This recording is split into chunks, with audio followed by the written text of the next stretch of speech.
લિમિટેડની જે agent kit છે એ જે મહાત્માએ પારસમણી આપ્યો હતો એ પારસમણીથી ઓછી નથી, કેમ કે જેને બી આ કીટનો ઉપયોગ કર્યો અને 20,000નું કલેક્શન કર્યું, નીચે એજન્ટો બનાવ્યા, બ્રાન્ચ બનાવી અને એ લોકોને 50,000 રૂપિયા કમાતા ચાલુ કર્યા.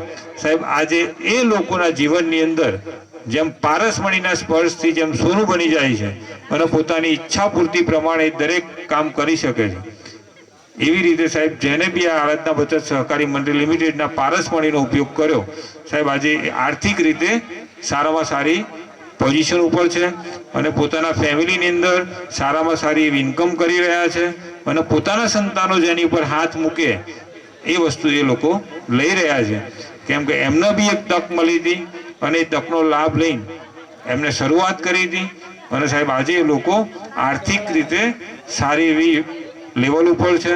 તો તમે પણ તમારા જીવનની અંદર એક સારું યોગ્ય ડિસિઝન લો અને કામની શરૂઆત કરો અને તમે પણ આ પારસમણીનો જેટલો ઉપયોગ થાય એટલો કરો અને તમારા જીવનની અંદર આર્થિક સમૃદ્ધિ મેળવો એવી શુભેચ્છાઓ.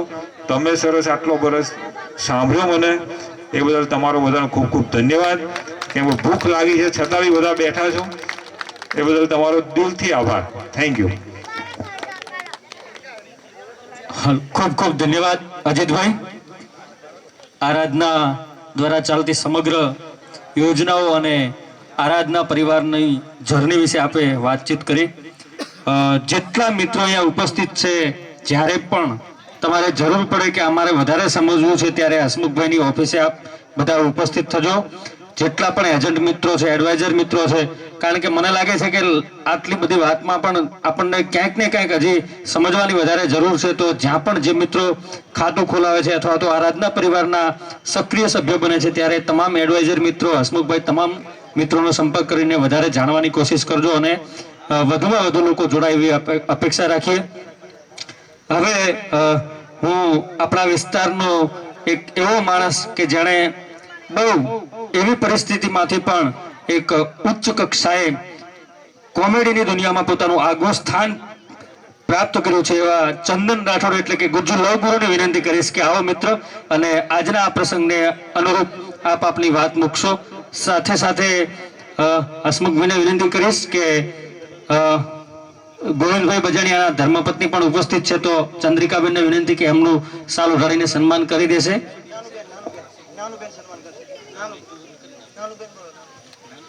નાનુબેનને વિનંતી કરીશ કે એમનું પણ સન્માન કરશે.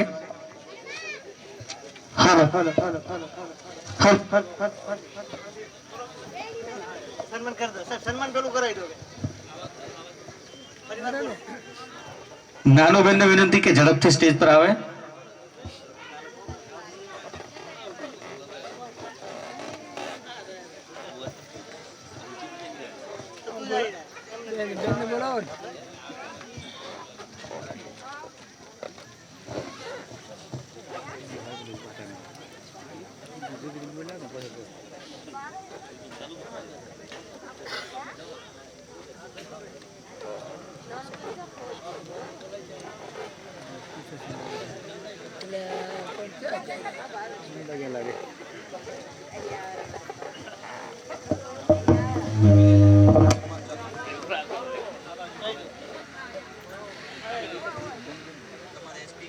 ગોવિંદભાઈની સાથે સાથે પોતે પણ થોડા કોમેડી વિડીયોમાં પોતાને સપોર્ટ કરે છે અને ખૂબ સારું કામ કરે છે.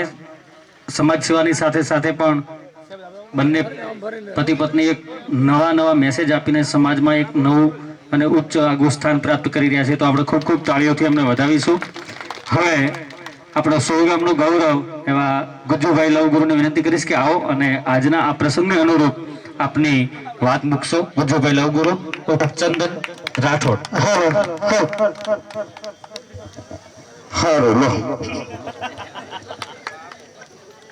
ચાલુ તો એમ કહીશ કે ઘર વાગણું છે એટલે થોડાક હાથ ધરું જ છે. બારે તમે ગમે બોલીને જાતા રહો એટલે અમે કોઈ મળવા નહીં હોમાં અને કહીને બધે હોમ જ મળવાના. પાછા કાલે એમ કહે છે શું બોલતો હતો. આમ તો ઘરના કોઈ શકન લેવા કરતા નથી, પણ અમારા હસમુખભાઈ આટલું માન સન્માન આવ્યું છે. આવડા મોટા માથામાં તમે આવડો નાનો સાફો પહેરાઈ અને શિયાળામાં ટાઈટ ના આવી તમે કોબળી ઉઠાડી છે તો તમારો ખૂબ ખૂબ આભાર. અહીંયા બધા આયોનો ખૂબ ખૂબ આભાર. બાકી દીકરી વાલનો દરિયો તો શું દીકરા લોખંડનો હરિયો? જો લોખંડનો હરિયો બની નારી હોય તો ઘરે જઈને બાઈને ને કાકાને કહેજો કે આરાધના બચત સરકારી મંડળીમાં જોડાઈ જાજો. અને કુલદીપક બનવું હોય તો આરાધના બચત મંડળી જ બનાવશે તમને. કેમ ખબર છે કે અમારા ગાંઠિયા હતા, આ વાત ઘરેથી પહોંચી તો ઘરમાં આબાની છે. અમારા ગાંઠિયા અમારા પાછળ શું કર્યું? અમારા હાટુયાણે દેવું કર્યું, અમે અત્યારેથી દેવું કર્યું. તમને શું લાગે છે કે હું ગાંઠિયાનો આભાર માનું? ઊંઘમાં ગાળે જોઉં છું તો આપણા છોકરા આપણને ગાળ્યા ના જે એના હાટુ આરાધના બચત મંડળી હારે જોડાઈ જાજો. અને 500 રૂપિયા 1.5 લાખ મારો કાકો ના હાલે પણ આ કે હાલે છે એટલે સારું છે અને મજા આવી.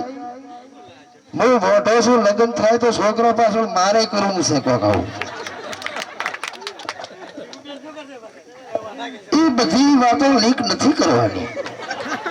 તો ભાઈ આટલું ભાઈ ઘણું થઈ જાય છે પછી એટલે કહું છું કે આ ગોમ છે, ગોમ હોય એટલે બીક રહે થોડીક. જય ભારત ને બધા જોડાઈ જાજો. અને આ કાગળ છે ને ગોટા ખાવા નથી આલ્યા, ઘર જઈને વાંચજો થોડું અને સમજજો. રેડી? સમજી જાય તો તમે 100% જોડાઈ જાય છો. બાકી જય હિન્દ, જય ભારત. માર કાકા ને માર બાઈ ની જય. હાલો, ખૂબ ખૂબ ધન્યવાદ.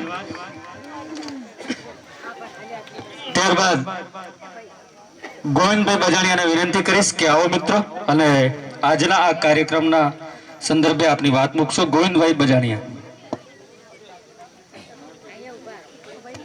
હાલો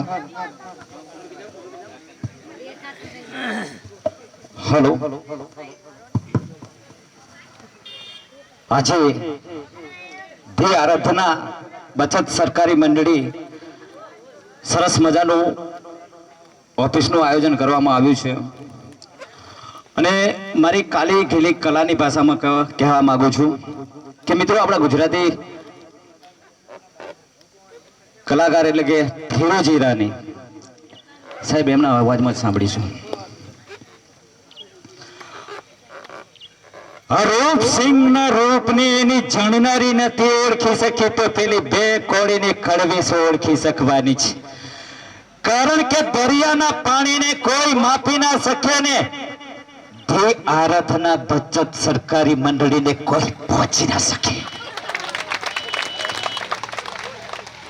કારણ કે હાવે જ બગડે તો જંગલ થથડે અને ખોટો પૈસો બગડે ને તો આપણો સંસાર બગડે. એ માટે બચત ખાતામાં સમય કરાવવા પડે અને આપણા દીકરા દીકરીનું સારું વિચારવું પડે. કારણ કે ઉગતા સૂરજને કોઈ પહોંચી શકતો નથી અને આ આરાધના બચત સરકારી મંડળીને કોઈ પહોંચી શકતો નથી. બહુ સારી સ્કીમ છે, દરેક મિત્રો જોડાવજો. અને આપણા હિતેન કુમારના અવાજમાં સમગ્ર ગરવી ગુજરાતની જાહેર જનતા એટલે કે તારી સમાજને બે હાથ જોડીને વિનંતી કરું છું કે મિત્રો તમારા ભવિષ્યમાં તમારા બાળકો માટે તમારા પરિવાર માટે સારું વિચારતા હોય ને તો ધ્યેય આરાધના બચત સરકારી મંડળીમાં ચોક્કસથી જોડાવજો. પછી કહેતા નહીં કે ભલાજીએ કીધું નતું. કારણ કે દરિયાના પાણીને કોઈ માપી ના શકે ને આવી સરસ મજાની આરાધના બચત સરકારી મંડળીને કોઈ પહોંચી ના શકે. અને અમારા સાહેબની ફરમાઈ છે રાકેશભાઈ બારોટની ટહુકતો મોરલો. અરે ચંદનભાઈ, તમારા તો દરરોજ હું વિડિયા જોઉં છું પણ મને આજે પહેલી વાર તમારી સાથે મુલાકાત થઈ ને બહુ આનંદ થયો. અને એ માટે સમગ્ર ગુજરાતના દરેક ભાઈઓને વિનંતી કરીને કહું છું કે આરાધના બચત સરકારી મંડળી ચોક્કસથી જોડાવજો. કારણ કે જિંદગીમાં એકવાર મોકો મળે છે ને વારે વારે નથી મળતો એટલે આ મોકો જવા દેતા નહીં હો. અને નરેશ કનોડિયા